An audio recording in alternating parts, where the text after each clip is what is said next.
अगर खुद को इंसान कहलवाना है तो 6 फीट हाइट होनी जरूरी है। सुनने में कितना बेतुका लगता है ना। और अगर मैं आपसे ये कहूँ कि the Aravalli range, one of the world's oldest mountain range and north India's natural shield against desertification is under threat, यानी कि अरावली माउंटेन रेंज कितनी पहाड़ मानी जाएगी और कितनी किसी बिल्डर का कमर्शियल प्लॉट, इसके लिए भी ऐसी ही एक बेतुकी डेफिनेशन दे दी गई है। मुझे तो अपनी आंखों पर यकीन नहीं हुआ जब मैंने पढ़ा कि कोर्ट ने माइनिंग पर रोक लगाते हुए पहली बार अरावली की एक यूनिफॉर्म डेफिनेशन को एक्सेप्ट कर लिया है। अरावली मामले में आज सुप्रीम कोर्ट में अहम सुनवाई होगी। राजस्थान में अरावली रेंज में अवैध खनन रोकने के लिए देखिए राजस्थान के 20 जिलों में विशेष अभियान शुरू किया गया है। क्या हम इंसान सिर्फ अपने फायदे के एंगल से सोच रहे हैं?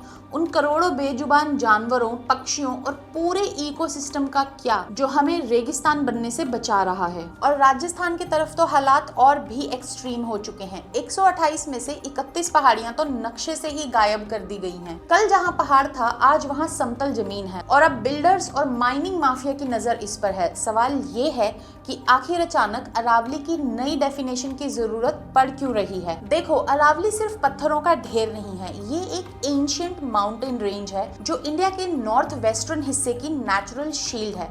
जब हिमालय पैदा भी नहीं हुआ था तब से अरावली यहाँ खड़ी है। जियोलॉजिस्ट कहते हैं कि अरावली हिमालय से भी पुरानी है, जो गुजरात से शुरू होकर राजस्थान और हरियाणा को पार करती हुई दिल्ली के रायसीना हिल्स पर खत्म होती है।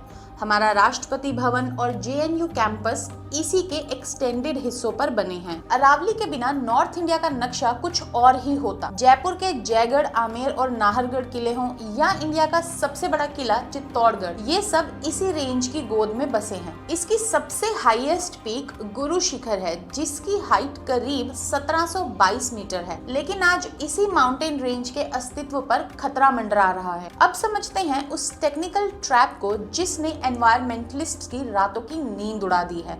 सुप्रीम कोर्ट में अरावली की एक नई डेफिनेशन पेश की गई, जिसके 2 हिस्से हैं। पहला है द वर्टिकल रूल। अगर कोई पहाड़ी अपने आसपास की जमीन से कम 100 मीटर ऊंची नहीं है तो उसे अरावली माना ही नहीं जाएगा। यानी कि अगर कोई पहाड़ 99 मीटर का है तो सॉरी भाई, आप माउंटेन कैटेगरी में ही नहीं हो, और अगर आप इस कैटेगरी का हिस्सा नहीं हो तो आप पर फॉरेस्ट कंजर्वेशन एक्ट लागू नहीं होगा, यानी कि प्रोटेक्शन खत्म और बिल्डर्स के लिए रास्ता साफ। और दूसरा आता है द हॉरिजॉन्टल रूल। अगर 2 पहाड़ियों के बीच का डिस्टेंस 500 मीटर से ज्यादा है तो उन्हें एक रेंज का हिस्सा माना ही नहीं जाएगा, उन्हें अलग अलग ट्रीट किया जाएगा। और सबसे स्कैरी पार्ट ये है कि अरावली की सिर्फ 8.7% पहाड़ियां ही ऐसी हैं जो 100 मीटर से ऊंची हैं। Forest survey of India FSI के डेटा के मुताबिक 1281 में से करीब 1133 पहाड़ियां इस 100 मीटर के क्राइटेरिया में फेल हो जाएंगी। यानी एक झटके में 91% अरावली पर माइनिंग माफिया का कब्जा होने का खतरा बढ़ जाएगा। और अगर ये पहाड़ियां कटी तो सबसे बड़ा खतरा है डेजर्टिफिकेशन का। मैप पर गौर कीजिए, लेफ्ट में पाकिस्तान और थार का रेगिस्तान, द ग्रेट इंडियन डेजर्ट है, बीच में अरावली की दीवार है और राइट में है दिल्ली, NCR, हरियाणा और यूपी। और रेगिस्तान कोई स्टैटिक चीज नहीं है, ये बढ़ता है। थार में तेज वेस्टर्न विंड्स चलती हैं जो लाखों टन धूल उड़ाती हैं। अरावली एक नेचुरल वॉल की तरह इसे रोकती है। अगर 90% पहाड़ गायब हुए तो थार की रेत सीधा आपके गुरुग्राम के हाई राइज अपार्टमेंट्स और दिल्ली के पार्क्स में लैंड करेगी। इसके अलावा अरावली के जंगल सूरज की गर्मी को एब्जॉर्ब करते हैं। जब ये कटेंगे और कंक्रीट की बिल्डिंग्स बनेंगी तो पूरा इलाका हीट आइलैंड बन जाएगा।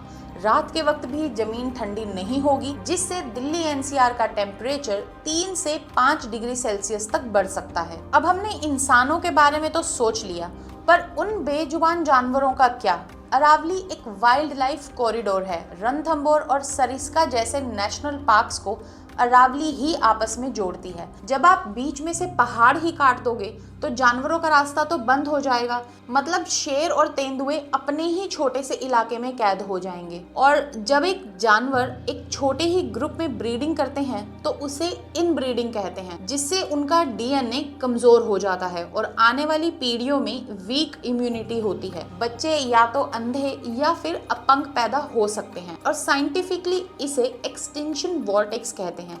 यानी कि जानवर जिंदा तो दिखेंगे पर जेनेटिकली वो खत्म हो चुके होंगे। मतलब हम इंसान ही हैं जो उनका घर उजाड़ रहे हैं। और क्या आपको पता है अरावली बारिश के पानी के लिए एक नेचुरल स्पॉन्ज का काम करती है। पहाड़ की दरारों से पानी जमीन के अंदर जाता है और ग्राउंड वाटर रिचार्ज होता है। लेकिन शहर क्या करते हैं? शहर कंक्रीट के बने होते हैं जो पानी को रिपेल करते हैं। और अगर पहाड़ काटकर शहर ही बना दिया तो दो चीजें होंगी, फ्लड्स यानी कि सड़कों पर बाढ़ और जमीन के नीचे सूखा। अरावली की 90% पहाड़ियां कटने का मतलब है नॉर्थ इंडिया का वाटर लेवल हमेशा के लिए खत्म हो जाना। वैसे ये मामला नया नहीं है। 1980 में हरियाणा और राजस्थान में एक स्टोन रश चला था।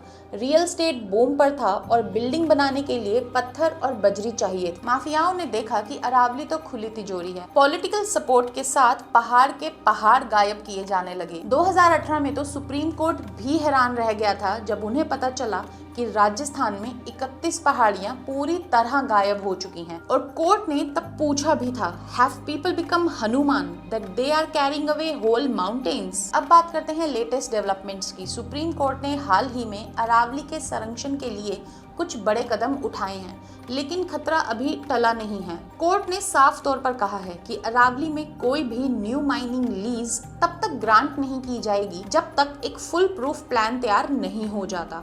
और इसी प्लान का नाम है MPSM यानी कि management plan for sustainable mining. ये एक साइंटिफिक रिपोर्ट होगी जो डिसाइड करेगी कि अरावली के किस हिस्से में माइनिंग हो सकती है और कहां स्ट्रिक्टली प्रोहिबिटेड है। कोर्ट का ये आइडिया झारखंड के सरांडा फॉरेस्ट से इंस्पायर्ड है। वहां भी नो गो जोन्स बनाए गए थे, मगर एनवायरमेंटलिस्ट को डर है कि MPSM को भी पॉलिटिशियंस अपने हिसाब से डाइल्यूट करवा लेंगे, जैसे सरांडा के केस में हुआ था।